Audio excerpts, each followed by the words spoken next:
Avengers!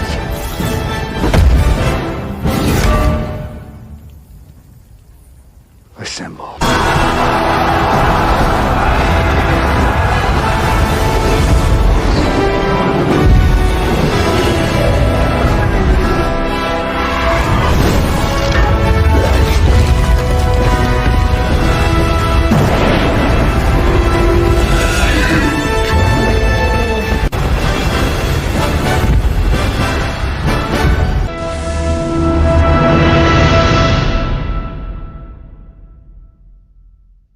Hey everyone, welcome back to the channel. It's the Prevengers here, guys, and welcome back to another Marvel Future 5 video. Today we're here for the patch notes for the Luna Snow update. And oh boy, guys, do we have an interesting video to go through with you. There's a lot to talk about and an interesting surprise that I don't think anyone saw coming. So let's get straight into it. Greetings, agents. This is CM Fragment of Marvel Future 5 agents prepared to spend the summer with fantastic performance, the stage decorated with lights, and future technologies that transcend centuries. Luna Snow will be the center of the stage that will blast the summer with her new uniform and Tier 4. Mysterio will invite agents to the world of illusions with his new uniform, also use methodical abilities of the native Tier 3 Kang the Conqueror in battles. So yes, we are getting Kang the Conqueror this mid-month update as a playable character, and he will be none other than a native Tier 3. So yes, this is huge, guys. A lot of people were expecting Kang, but they were not expecting him in a mid-month. They were all expecting him to be a sort of huge update of its own, but we are getting him in the summer mid-month update as a playable character. So let's go ahead and talk about it. The patch schedule is for 8/9 Wednesday, 3 o'clock UTC plus 0, and then 8/Tuesday at 8 o'clock Pacific time. So it's a rolling patch, by the way, so all you got to do is just log into the game and it'll download. You do not need to go into the App Store to actually update it. So here we go. Kang the Conqueror from Ant-Man and the Wasp Quantumania has been added. He is a universal type, which is good, so that means he's not going to be beaten by... he's not going to have a counter, so if he's a combat, he's not going to get countered by blast, stuff like that. He's a super villain, human, male. He has the pure evil and fast movement abilities, and his instinct will be cruelty. So to acquire him, you're going to have to actually beat his world boss, just like for Gore, just like for Null and Mephisto, just like all those characters. You're going to have to beat his world boss Legend to actually acquire him. We don't know if we're going to have to beat him 5 times or 10 times. It's going to be one of those two. He's going to be either 10 biometrics or 5. We'll have to wait and see. I'm going to assume it's 10. So you're probably going to have to do 2 days worth of World Boss Legend to be able to unlock Kang. So let's go ahead and take a look at his kit here. So his leadership applies to self, increases all basic attacks by 55%. That's actually really good. Activation rate when debuffed, applies to allies, removes all debuffs, which is actually decent as well. Applies to self, his passive, 50% chance to penetrate with super armor, shield all damage immune, invincibility effect, activation rate when dead, applies to self, revive with 100% of max HP. So it's giving me a little bit of PvP vibes with that last one there. It's gonna be interesting. His first skill here is a 7-second cooldown. He has bleed, decreased recovery rate by minus 50%, paralysis, and energy damage and energy attack. So he's gonna be dealing energy attack. His second skill has time freeze, stun, I can't speak this morning. Paralysis, incapacitation. Recovers 15% of HP, 100% chance to grant all damage, and energy damage. And his cooldown will be 8 seconds. For his third skill, his cooldown will be 15 seconds. He's going to have burn, silence, paralysis, barrier, accumulation, 1% increase of all basic attack, and some more energy damage as well. And then we get a little spicy here with the fourth and fifth skill. We got 15-second cooldown for the fourth skill. We got burn, bleed, decreased recovery rate by 50% again, increase all basic attack and defense, and then some more energy damage here, and a V-pad skill. I'm excited to play with that. I love V-pad skills, and to see Kang as a native Tier 3 get one, that's pretty cool. For his fifth skill here, it's going to be a 15-second cooldown. He's going to have burn, decrease all basic defense by minus 10%. Invincible again, and energy damage. So I got a little bit of PvP vibes with all the healing, but then with all the damage and procs, he could also be PvE. It's going to be interesting to see what he is. Obviously, on paper, it's hard to tell. He could be a hybrid, but I think what a lot of people are hoping for, and what I'm hoping for, is that he is basically an upgraded version of Gore, because that's basically a spot in the meta where he could stay there for a while. It's going to be hard for him to compete with tier 4s in PvE, so if they make him a PvP god like Gore, I think he'll stay in the meta a lot longer, so I hope that's what they do, because that'll definitely make him worth the expense, because if you didn't know, Gore is really expensive, so that means Kang's going to be really expensive because they're both native tier 3s. Same with Null and Mephisto. They're all going to be super expensive if you're trying to upgrade them. So we got 2 new uniforms. First off, we have Luna Snow. She is paywall. I know the comments are already going to go crazy on this because I'm already getting messages on the forums. Sorry about that. My timeline battle alarm's going off. So I already know that there's going to be a lot of talks about this. I read your comments on the forums. I'm already getting messages on the forums as well for people telling me and telling others to boycott and not buy Luna Snow. Look, guys, I'm sorry. I'm sorry to those free-to-play players. Obviously, I sort of feel that on my free-to-play account. I'm not going to be able to build her or anything, but I'm not boycotting. I'm buying her and tier 4ing her day 1. I'm sorry to those that are trying to convince me to, but just leave me out of it, please. You guys can conversate all you want and argue or whatever. I know there's gonna be a lot of talks about this for a long time. Keep me out of it. I'm good. Okay, I'm buying her. That's all you need to know. We're tier 4 in her day 1. Yeah, moving on. Uniform effect. She has increased cold resist, which is good because her artifact was previously one of the worst artifacts in the game, because it'd give her more cold damage based on her cold resist. Previous to this uniform, she didn't have any cold resist, so basically her artifact was doing absolutely nothing. With this uniform now, it's at least going to do some sort of percentage. 20% is still kind of low, but it's better than nothing, I'll tell you that. For her ultimate skill here, tier 3, looks like they changed things around a little bit. She has a recover 15% of HP for 1 second. She has shield all damage immunity, accumulation, and all basic attack for 1.2% seconds, some cold damage, and then chill damage and freeze. On her passive here, she's going to have increase all basic attack by 30%, increase all basic defense, and increase all speed. Her tier 2 passive here is going to be 40% chance to become immune to fire damage, increase cold damage, and increase skill-based damage by 30%. Her first skill here is a cooldown for 6 seconds. She has freeze and cold damage. Her second skill has a V-pad, so we're getting another V-pad, a double V-pad this update so far. We have freeze, fracture, and cold damage. Her cooldown will be 8 seconds. On her third skill, she has chill, decrease all speed, stun, freeze, and cold damage again with a cooldown of 14 seconds. Her fourth skill is going to have chill, freeze, silence, decrease cold resist, paralysis, recovers 25% of HP, so another heal, 100% chance to grant all damage, and cold damage for 14 seconds. For her fifth skill, she has chill, decrease, freeze, snare, applies herself another heal, recovers 25% of HP, invincible for 5 seconds, increase all basic damage, and cold damage again with a 14-second cooldown. So, looking at that, she does look pretty centric to PvE. I know a lot of people were saying that some of her skills, like her first skill, seem pretty bare, like she barely has any abilities on them.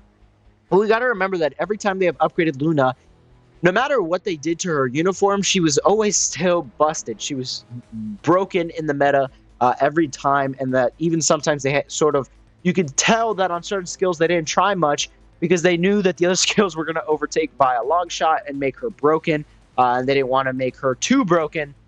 So sometimes you could tell with her newer uniforms, they sort of stopped paying attention to certain skills or stopped giving as much abilities because she's just always been broken. And I think that's going to be the exact same thing reading these patch notes. She has a lot of heals, so I know a lot of you guys are like, ooh, maybe she is a hybrid. I don't see anything else other than the heals to make her a hybrid. I think she's still going to 100% be a PvE meta god.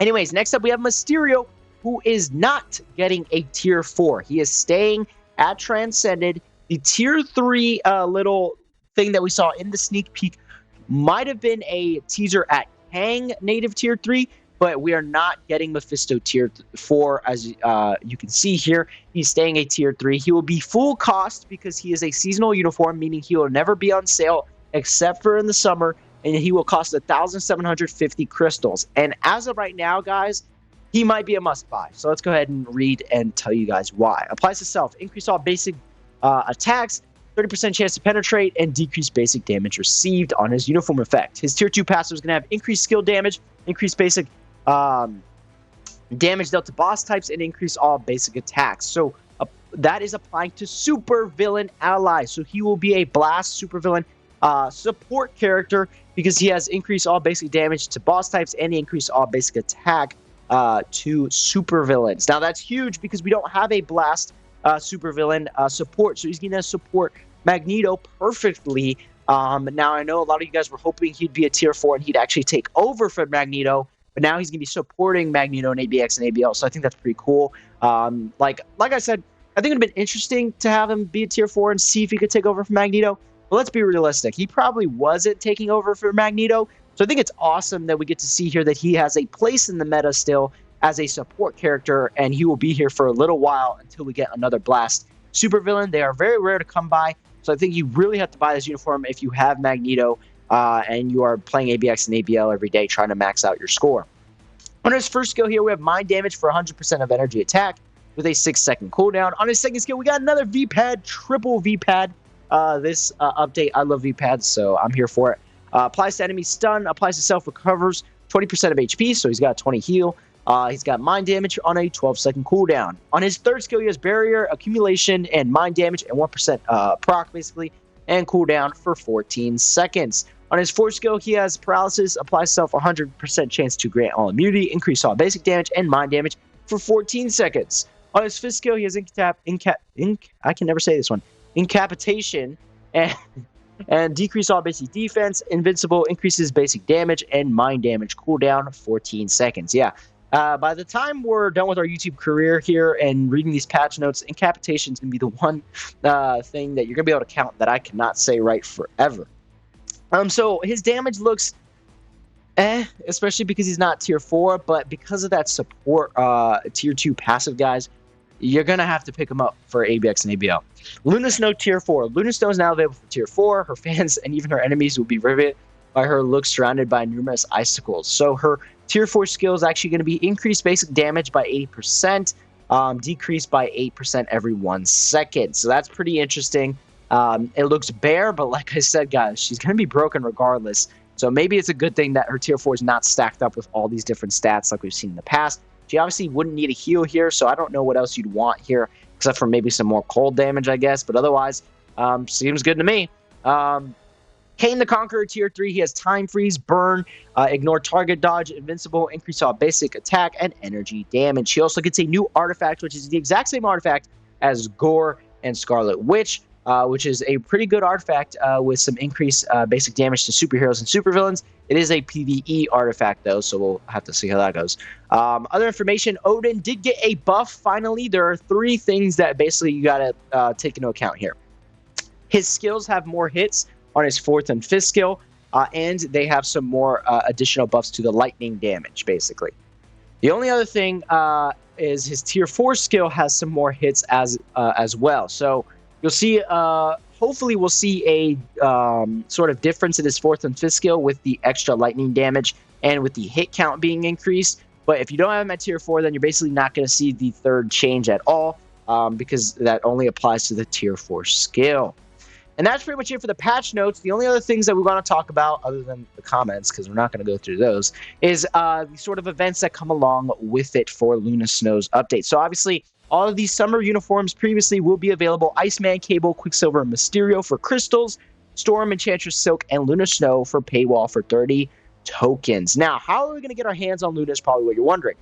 And we'll come back to all this stuff in a sec.